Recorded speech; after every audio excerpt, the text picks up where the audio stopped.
Ziggy descends gracefully as the poet's gentle notes come to rest. Aromas of peppermint waft through the air as Ziggy can see from the top of a spiral staircase down at what seems to be a well-bloodied cultist in crimson red armor. There's a small little insignia of a dragon he can see on the armor.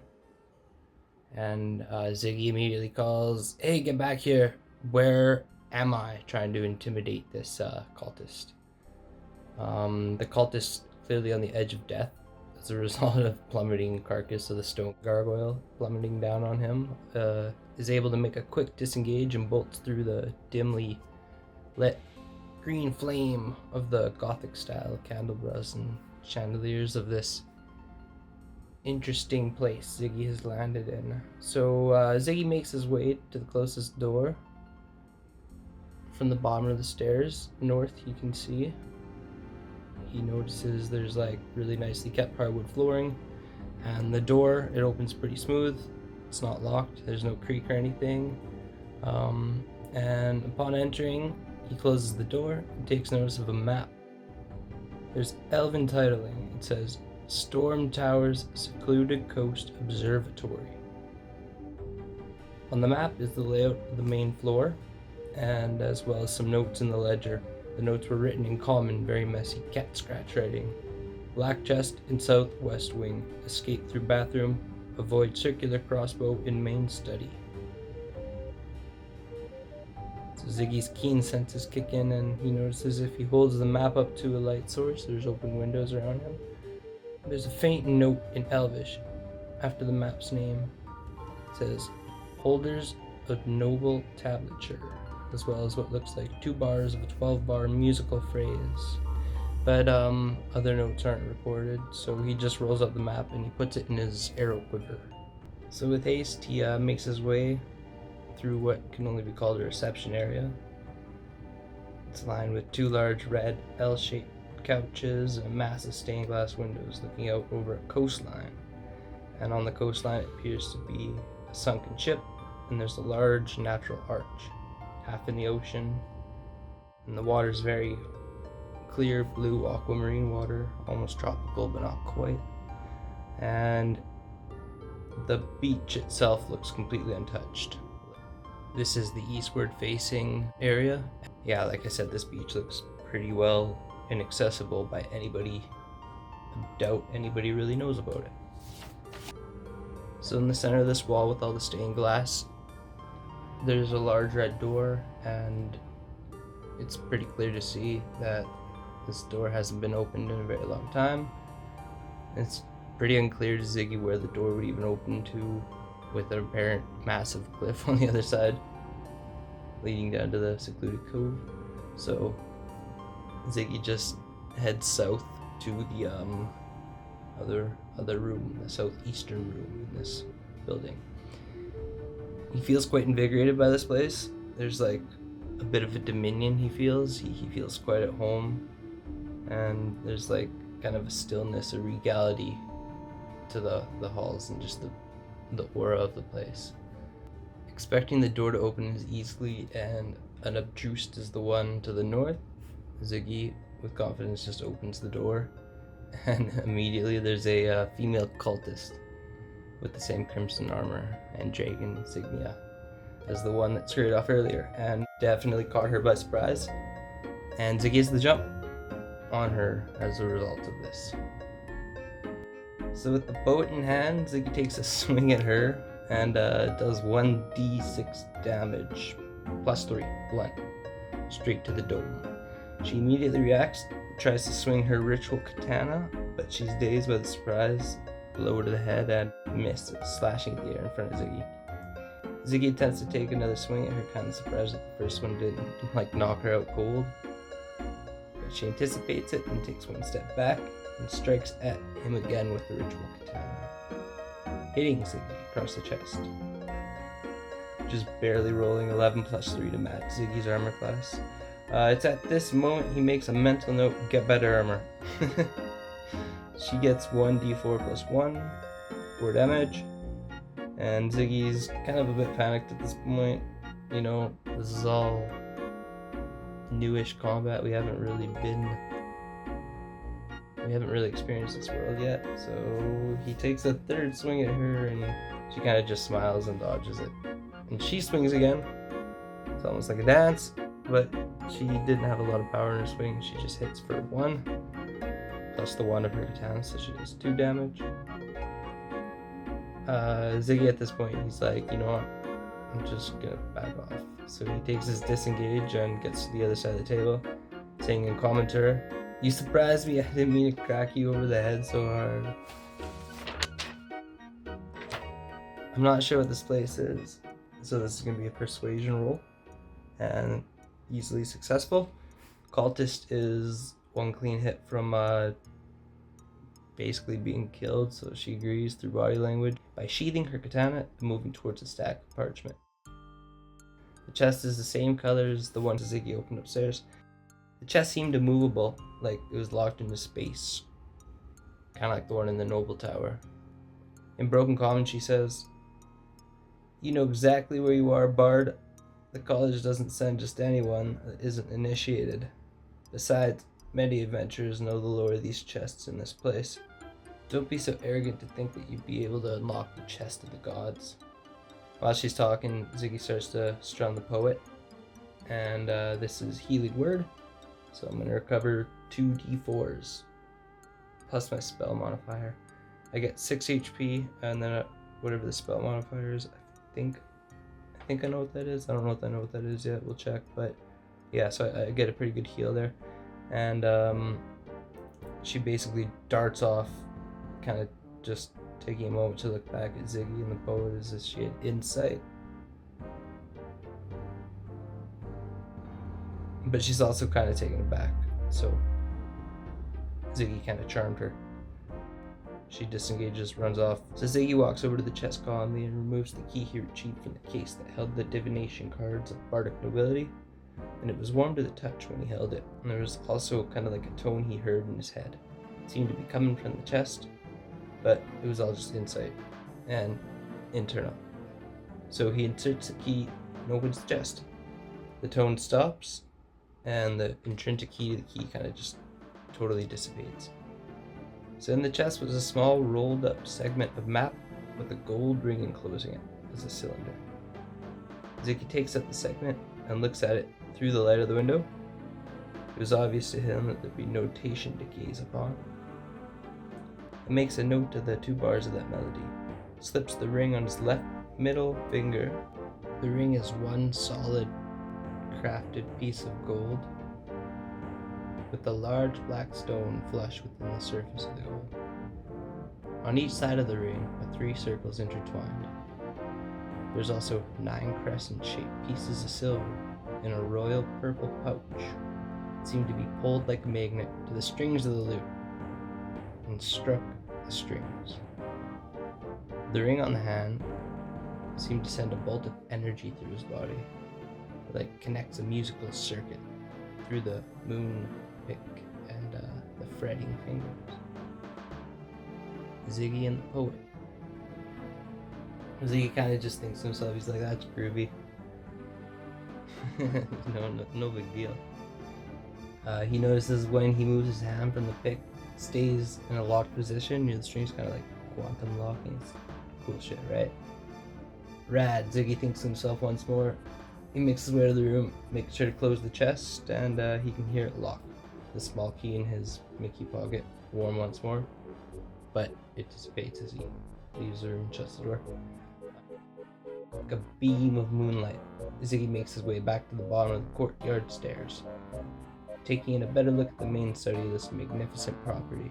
The entire main floor is symmetrical, and running down the main study is a large rosewood table, seated upon large blocks of ebony with beautiful abalone inlays, clear laid lace on the surface. The table is large enough to comfortably sit 9 on a side, and on either side of the table there are 3 open cubby areas with a side shelf on the wall and chairs, as well as lamps for like whatever, little pull away groups. Ziggy knew not to cross in the main room, as the map upstairs clued him in on the mounted crossbow. So he made his way to the south wing of the library. That's where he saw the black chest on the map before. The map had little cat scratch writing that said back chest in the. So the south wing of the library has one large bookshelf running up the hall, dividing the space in half. The outwall was lined with bookshelves as well, and a foggy window that you can't really see out of. This is your typical fancy library where they have like those ladders and wheels running along them. It's probably like thousands of books on all the shelves. Everything seems to be labeled in common and elven. So Ziggy was going to the south wing of the library. He was pretty well focused on the range of the crossbow. He just didn't want to be sniped by this artificer's trap. He didn't really notice the smell, but there was this little ankle-biting chimera. So Ziggy kind of panics at this moment, and he makes a quick dash to cover in one of the cubbies, avoiding this chimera. I don't know if that was clear. This chimera freaked Ziggy out, and he didn't want to retaliate because he just doesn't want to needlessly take out an animal. So he makes a dash to cover in one of the cubby areas. So I rolled for stealth and got 11, and that allows me to basically get into hiding and ready in action. Readying an action basically allows me to have something good to go and trigger it when I want to. So I take that moment. Ziggy takes this moment to load up the crossbow, the short one-handed crossbow, and kind of take a minute to learn the rotation on this artificer's trap. I make a roll. I roll 10 to hit, and I get a d8 plus 3. So that's 6 damage on this turret. That triggers an instant reaction for this turret, the crossbow, and it locks onto Ziggy and swings around and fires. 14 to hit. So Ziggy takes 3 plus 3 damage, and at that moment throws up a stack of paper and jumps across the table to the center cubby on the other side of the main hall. As the turret's reloading, Ziggy rolls for another crossbow shot with advantage. I roll an 18 and an 8. That's 8 damage, and the turret explodes. So Ziggy takes a moment to look through some of the nearby shells and tries to sense arcana, and there's no immediate threats. So Ziggy's starting to recognize that he can kind of tune into this magnetic magic sense. Well, I don't know what to say about it. You can kind of feel the pull, feel the magic. And whenever he feels one of these moments of insight and clarity, he has the poet in his hands, and it resonates with all of his senses as he follows his inner guidance. With the crossbow to commission, Ziggy can now see that the table is inscribed with that odd elf language. Couldn't quite understand what the set of the symbols was, so he quickly scribes it down on a ripped sheet of paper that was on the floor. There's lots of stuff just discarded around, so he's able to do that. He then puts the sheet of paper kind of near the key in his pocket, and instantly kind of starts getting one of those resonant feels that draws him, that arcanic magnetic pull, and it's pulling him to the north wing of the observatory. And it's kind of peculiar because it's much darker than any of the other areas in the building, and it was also kind of odd that the shelf was angled, because the entire rest of the building and the map had shown the property being symmetrical with the central spiral staircase. So Ziggy approaches this out-of-place bookshelf, and the first thing he notices is the contents of the shelf were all family names, like a record of lineages. The shelf itself seemed to be organized by species, and there's a few larger, more prominent books. There's small books, there's tons of what you could really assume are just family name books and lineage. Ziggy notices in the section labeled dwarves, there's a quite thick book. And this book looks like it's been bound or constructed from sheets of stone. It's absolutely immaculate. The spine reads Bronze Bottom Clan. Ziggy's scanning further on. There's all sorts of good books. There's another book conceivably Enchanted, bedazzled, almost gives off its own light. It's purple. Seems kind of just shoved in there, like it wasn't there before. But nothing too noteworthy. It doesn't take it or anything. So while he's doing this inspection, there's a mental cataloging that's happening. This goes on for about 10 minutes. So this is like a ritual, which in D&D, if the spell has a ritual label, you can pre-prepare it, that's a funny word.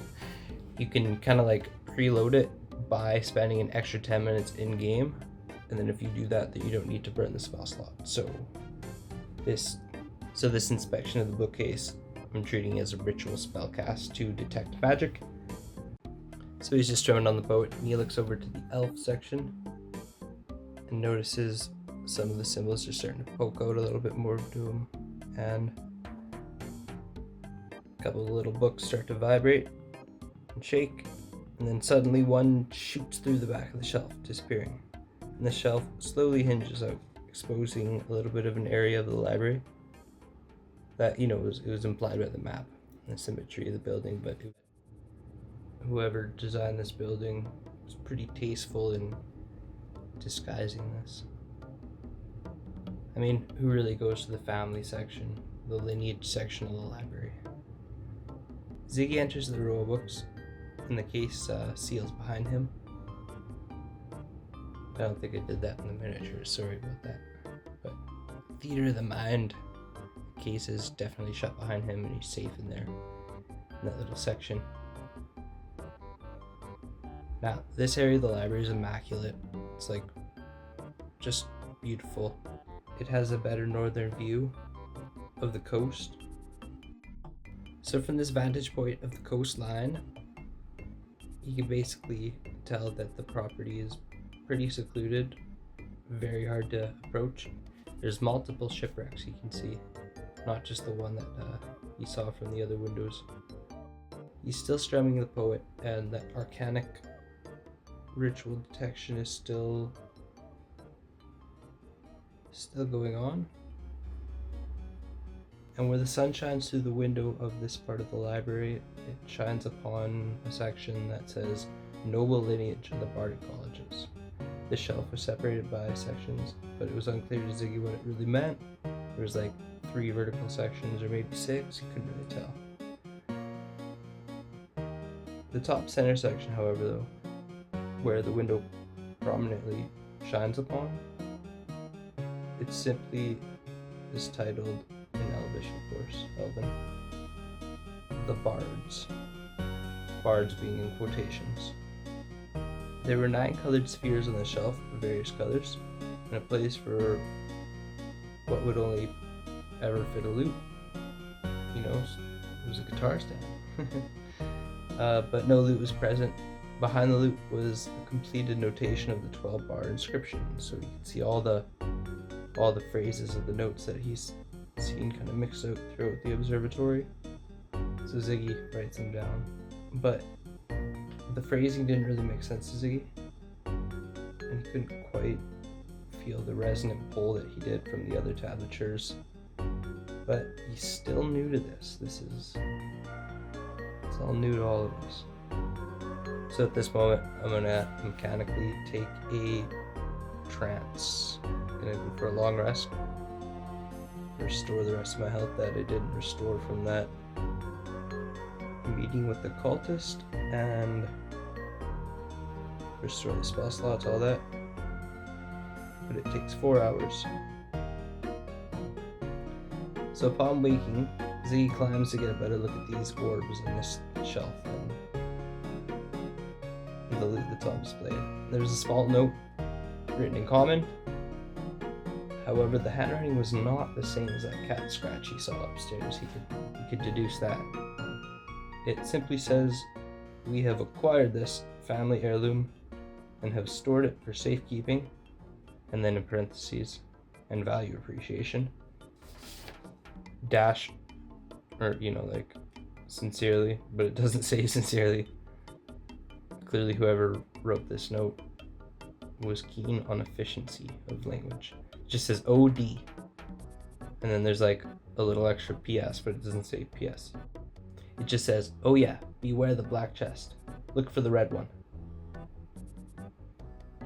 Ziggy pockets this note in his other Mickey pocket, not the one that he keeps the key in, his other one. Where are we? The orbs are pretty cool looking, but again, they didn't really seem all that significant. Besides, it seemed like there's one vital piece missing from the shelving. So Ziggy climbs down and exits through the rest of the secret passageway. He continues on. There's a small little chute that he can crawl through and exits right out into a section of books on animals and world songs and all sorts of just common culture and general knowledge. Again, kind of a boring section to not really draw a lot of traffic in that area, but whoever built this observatory built it in a way that you couldn't really tell anything about the chute or enter through that way. You basically just needed to, seemed like, play some sort of elven song in order to get to the entrance of it. Besides, it doesn't seem like a lot of people were coming to visit this place. Maybe all the shipwrecks and artificer mounted turrets and crossbows had something to do with it. Enchanted gargoyles, who knows what else. Ziggy makes his way, feeling fully restored to the bottom of the towering spiral staircase, and immediately the smell of chimera hits his nose again. It wafts in like a sulfur. It's just irritating. And the chimera actually makes a run at him this time. Ziggy, really not wanting to hurt him, tries to make a pull for animal husbandry or animal handling. He just starts to gently sing, gently whistle. So I roll, get a -4, or not a -4, I get a 4, that's a fail. So this little beast snarls at Ziggy and tries to spit some fire, but misses. And this results in Ziggy just panicking and kicking the poor little animal towards the large black chest that's in the back of the hall. I roll and I get a 14, so it's a success. So right when the animal lands, he kind of just shrugs off the kick, didn't do any damage or anything. But the massive black chest immediately opens up, exposing this giant slimy pink tongue, and it just engulfs the animal. Kind of surprises Ziggy. But when the mimic lurches forward, he's able to see a space behind it, and there was a fiery red chest that Ziggy could see. And it was quite small enough to be able to be one hand grabbed and dashed with.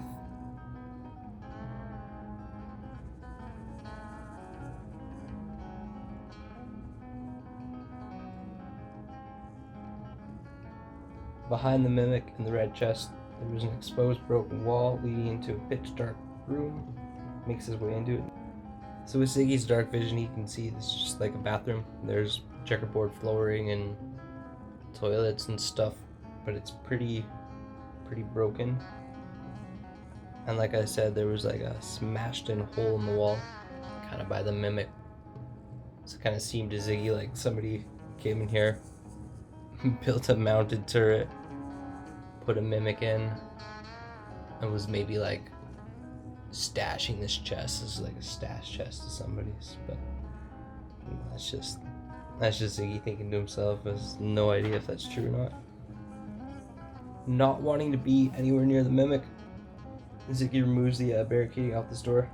It was locked from the inside, and he makes his way across to the other bathroom, because the other bathroom looked pretty normal. Like, it was undisturbed. It was not booby-trapped or anything like that. And he makes his way past 2 large golden suits of armor. And they were just suits of armor, nothing special about them. So Ziggy puts the red chest on the bathroom counter. And we're going to take this moment to roll our treasure dice. That's exciting. We haven't used these yet. I'm going to try to keep doing interesting things to keep this interesting. Interesting things to keep this interesting. This whole channel is going to be the story of Ziggy the Bard now. I'll post videos of painting miniatures and all that fun stuff too, but yeah. I'd love to expand this world a lot by bringing other people in and stuff, but for now, we just gotta basically start building the story a little bit. Roll the treasure dice, and we get Amulet. That's exciting. So Ziggy thought he was totally alone. He threw this red chest on the bathroom counter, and then from the top of the bathroom stalls jumps down an orange goblin, and he says, "Oi, can a goblin make a move in peace? Jeez." That's probably bad. I should probably cut that. Want to take it again? How'd a goblin sound? Hey, can a goblin make a move in peace? Jeez. And the goblin snatches Ziggy's quivering crossbow off his back. Caught by surprise, Ziggy attempts to de-escalate. And he also knows that the goblin's kind of just posturing, because he too was obviously surprised. So Ziggy makes a jump to get the crossbow. The goblin anticipates the move and snatches the chest and contents and makes his way out of the door. So Ziggy has his crossbow and all of his gear and all of his health, and everything's fine, but the goblin got the chest. Kind of frustrated, Ziggy takes a moment to secure his stuff and just make sure that he does in fact still have it all, and he does. And he makes sure that it's secured a little bit better so he's aware that nothing like that happens again. He opens the stall that the goblin was in, and there was a segment of the map, but there was like hardly any land on it. Maybe just the top section of the coast and a little bit of cliffs. In Elven it said, property title and deed, Bard family. This was obviously the missing scrap from the other 2 segments of the map, the one from the ring. So he just takes a moment to unfurl the map from the quiver and kind of pieces the other 2 together and lines them up. So he sees the full picture, and there's like a repeating pattern of the 6 pairs of notes that he's seen about this place, and it reflects exactly what was above the Noble Bard lineage bookshelf. It's not in any particular order. It's kind of a weird illusion. It's like it's there but not there. And then it all clicks for Ziggy at that moment. And has a sudden rush of awareness, an overflow. All the history and religion, challenge, combat that he endured in this observatory since he escaped down the tower. It invigorates Ziggy. He feels it pulsing and coursing through his body. Congratulations, Ziggy. You are now level 2. It is my legitimate first roll for my health die when I leveled up. Hopefully it's a 6. If it's not, I may just take a 5. It's a 4. Okay, let's see how many rolls it takes me to get a 6. One more roll. I'll take it. And then suddenly, a massive clinking. 2 sets of massive clanking. And then something large enters the door. Not the bathroom door, but the main door of this observatory. It stinks. Ziggy is instantly at disadvantage. If he's rolling, he will have to roll twice and take the dice with the lower number. Just by being in proximity of this disgusting toxic smell, whatever, entered the manor. And then Ziggy hears a voice call out, and it's an old, shrieky snarl. If that damn cat is in this place building more traps for us, these guards will shut it down in haste. These haven't been animated since the observatory was still in operation, and I have made it very clear that this is our property. No noble has been heard from in half a decade. Come on, Odzilla. Let's go check out what these two lunatics were talking about. Gargoyles don't just fall from towers. There certainly isn't any Eladrin running around in the dark, and we certainly banished all the bards. No college lays claim nor wants this property at this point. Alright, note to the audience. I could definitely get other people to do the voices. I can get AI to do the voices. I could even just narrate. I don't know. That was an attempt. Alright, so Ziggy focusing on the 12 bars, the patterns, all the clues throughout the last little while in this observatory. He starts to strum. There's a little bit of a panic. There's a little bit of adrenaline coursing through him. And he starts to kind of play with this cycling pattern. And then all of a sudden, he just catches a groove and goes completely transparent. Ziggy just used an invisibility spell. That's the spell he learned for becoming level 2. Ziggy dashes out of the bathroom to confront the noxious odor and the repulsive voice. And he's very stealthy and silently exit the bathroom. It's under the low glow of the green flame. All he sees is a disgusting green slimy toad. It's massive. It's gnawing on a severed bloody arm. Pus and ooze dripping out of its pores. It's probably the obvious source of the smell. And mounted, well, glued really, to the back of this grunting and snarling beast is a gnome. A wretchedly repulsive gnome with hair that shoots straight up. It's purple, and she's endured in the same red armor, not armor, but red coloring as the cultists earlier.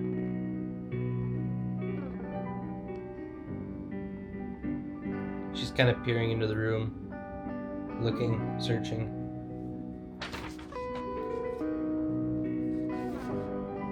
And Ziggy bolts out from the door. Invisible still, but the beast kind of looks at the bathroom door, and he may have seen something. She certainly didn't, but Odzilla may have seen something. Swift, quick, past the animated golden statues, which were totally oblivious. They were just kind of breathing and looking to the left and the right. They were totally oblivious of them. Ziggy's able to dip past them and get out and exit the observatory. Ziggy's now level 2, so we get access to, I think it's a feat we call it, expertise. I may just add some of this stuff in post, I don't know. Still learning how to do this. If you enjoyed it, thank you. If not, also thank you. Peace.